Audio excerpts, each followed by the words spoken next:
তো এখন আমরা বেরিয়ে পড়েছি সর্ষে ক্ষেতের উদ্দেশ্যে, কিন্তু ভাই খুব জেদ করছিল যাওয়ার জন্য। কিন্তু যাই হোক, দিদি এমনভাবে বকেছে চুপ হয়ে গেছে।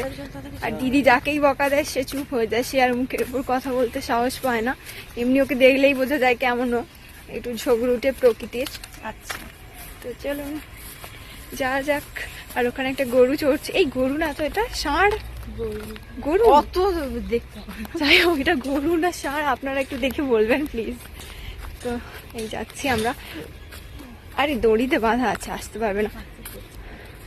তো চলুন। তো এই যে দেখুন, এগুলো তো ধানের গাছ, তাই না? এতে কিন্তু এগুলো কিন্তু দেখে মনে হচ্ছে যেন একটা মাটি না, হ্যাঁ মাটি মনে হচ্ছে দেখে, কিন্তু এটা কিন্তু জল, পা দিলেই গেল ব্যাস। তো আর ওই যে দূরে দেখা যাচ্ছে দেখুন সর্ষে ক্ষেত, আর এই যে জল কাদা মাটি, এখানে চলা আসলে খুব অসুবিধে, কিন্তু তারপরেও চলতে তো হবে। আর কি সুন্দর এই দেখ, ছোট্ট ছোট্ট বেগুনি কালারের কি সুন্দর ফুল হয়ে রয়েছে। এই যে ওই যে দূরে দেখা যাচ্ছে সর্ষে ক্ষেত, জুম করে দেখাচ্ছি। এই যে হ্যাঁ, এই আমাকে তো আসতেই হবে আর কটা দিন পর, মানে এই কতদিন পর এলে পাবো রে? 15 দিন পর এলেই হবে বলে মনে হয়। তো আমার এখানে আসতেই হবে। দেখুন কলাইশুঁটির প্রচুর গাছ দেখতেই পাচ্ছেন, আর আমার ফেভারিট কলাইশুঁটি। আর এই যে ছলা, এগুলো ছলা গাছ। এটা আসলে শাক খাওয়ার জন্য লাগিয়েছে নাকি ছলার জন্য লাগিয়েছে আমি জানি না। কলকাতাতে তো এগুলো শাক বিক্রি হয়। হ্যাঁ, যেতে যেতেই মানে পুরো সময়টা নষ্ট হয়ে যাবে, তার মধ্যে ও আবার বেরোবে, ও দরকারি কাজ আছে।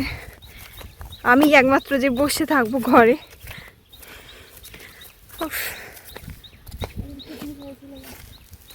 এই যে এখানে কেউ পিকনিক করেছিল। এই গ্রামের পিকনিকগুলো আলাদা মজা থাকে, কিন্তু রান্না করে খাওয়া, উনুন বানিয়ে। কোন সাইডে যাও? তুই গেছিলি আগের দিনকে? চল, এই দূরে প্রচুর গাছ রয়েছে কিন্তু। যে পুরো ক্ষেতটা দেখেছেন, পুরো একদম প্রাণ নিয়ে দৌড়তে হবে সবুজের মাঝে। হ্যাঁ হ্যাঁ, যা তুই ফার্স্টে দেখি কিভাবে দৌড়াস। Oh my God!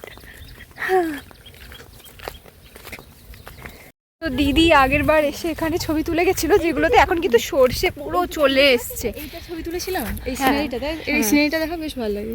এই সিনারিটা কিন্তু খুব সুন্দর। হ্যাঁ, এখানে আগে কাটা ছবি তুলে নিই, এখানে ওর ছবি তোলা লাগবে। তো এই যে এই সর্ষে ক্ষেতটা পুরো কিন্তু সর্ষে হয়ে গেছে, সর্ষে পুরো আর ফুল নেই। হ্যাঁ, ফুলটা রয়েছে ওই সাইডে, যেগুলো নামি করে যেগুলো লাগিয়েছিল সেগুলোতে একটু আধটু রয়েছে। তো আগে ওর ছবি তুলে দিই। এই যে আমরা প্রায় চলেই এসেছি সর্ষের ক্ষেতে। এই যে এগুলো তাও একটু লম্বা, কিন্তু খুব জঙ্গল, ঢুকতেই তো ভয় লাগবে রে।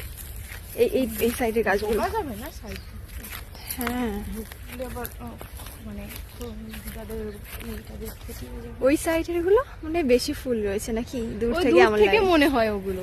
তো এই যে দেখুন সর্ষের ক্ষেতে আমরা চলে এসেছি, সর্ষের দেশে। হলুদ হলুদ সর্ষে, আর তার মাঝে প্রচুর মৌমাছির দল ঝাঁক বেঁধে মধু সংগ্রহ করতে এসছে। আমরা বোধহয় এসে তাদের ব্যাঘাত ঘটিয়ে দিলাম। যদি আমরা সাইড থেকে ছবি তুলবো, তো চলো। তো এই যে পুরো দেখতে পাচ্ছ সর্ষে ক্ষেত, এখানেই আমরা অনেকক্ষণ সময় কাটালাম। আর এবার বাড়ি ফিরে যাওয়ার পালা। মজা এলো, কিন্তু বিষয়টা হলো যে ভাইকে কিন্তু আমরা নিয়ে আসিনি, কিন্তু ও ড্রাইভারকে দিয়ে ঠিক চলে এসছে। আমি আসবো, সেটা কখনো হতে পারে? হ্যাঁ, এই যে মুশকিল, তুই যে বাচ্চা সেটা তুই ভুলে যাস। তো এই যে বাচ্চা, এ কিন্তু যে সমস্ত কার্যকলাপ করে সে আমাদের চাইতে বড় ধরনের কার্যকলাপ করে। আর আমরা যদি ছোট কিছু করি তাহলে অনেক বকা খাই। আমি কলাই খেয়েছি। তো চলো এবার ফিরে যাওয়া যাক। আর আজকে ব্লগটা তাহলে, মানে আজকের না, এই ব্লগটা এখানেই এন্ড করছি। তো চলো আবার অন্য কিছু নিয়ে আমি আবার ভিডিও নেব, তো তখন তোমাদের আবার দেখানো হবে। তো চলো, টাটা।